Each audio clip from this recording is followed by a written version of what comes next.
Ngayong araw nga pala guys ay May 25, 2024. Nandito kami ngayon sa may top, sa may McDo. Kasi pupuntahan sana namin yung retainer na pinagawa ni Longlong sa may dental clinic. Kaso hindi pa raw dumarating. Wala pa daw kaya nag-McDo muna kami.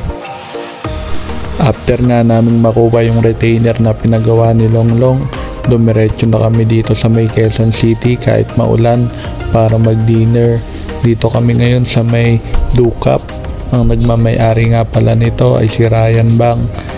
Matagal-tagal na rin kaming hindi nakakakain dito since lumipat ng company na pinagtatrabahuan si Longlong. Dati nga natatandaan pa namin kapag nag-overtime si Longlong, ito yung binibili naming dinner para habang nag-overtime siya, kumakain kaming dalawa habang iniintay ko siya. Napakasarap nga nitong Ducap. Ayan nga, guest pa ni Ryan Bang si James Reid. Try nyo guys, nasa 100 plus lang siya. Sulit na sulit, mabubusog talaga kayo. Dito nga guys, nihintay na lang namin yung order namin. Ang in-order nga pala namin ni Longlong, yung favorite namin laging in-order, yung spicy beef. Kaya eto, nag-video muna kami dito.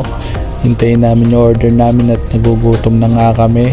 Kahit maulan, sinadya talaga namin dito sa may Quezon City.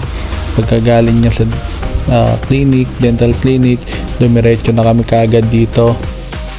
After nga lang ng ilang minuto guys, dumating na yung in-order naming spicy beef. Ito nga pala yung pinagmamalaki ni Ryan Bang na trending daw na pagkain sa may Korea. Kaya nga ito guys, binibidyohan namin ni Longlong, pinapakita namin sa inyo kung gaano karaming serving nila. Kaya nga sulit na sulit yung binayad nyo rito na 169 pesos. Meron ng kasamang juice yan.